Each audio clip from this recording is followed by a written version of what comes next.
আসসালামু আলাইকুম, নমস্কার বন্ধুরা। আমরা দেখছেন গ্রিন টুয়ার্স, আমি নবিউল, আর আপনারা দেখছেন গ্রিন টুয়ার্স।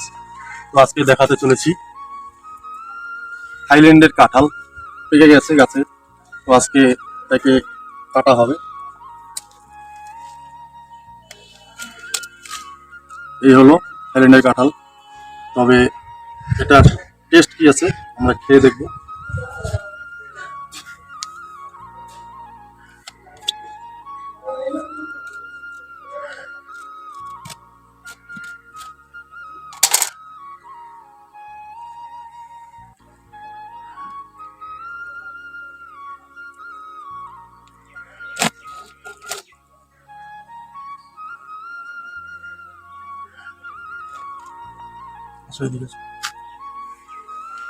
এই হলো থাইল্যান্ডের কাঁঠাল।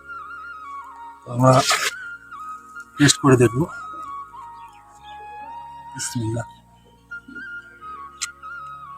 দারুণ টেস্ট, অন্যরকম। যেটা আমাদের ইন্ডিয়াতে পাওয়া যায় তার থেকে 10 গুণ ভালো। তো এটা আজকের ভিডিও থাকলো। বন্ধুরা সুস্থ থাকবেন, ভালো থাকবেন, গাছ অবশ্যই লাগাবেন।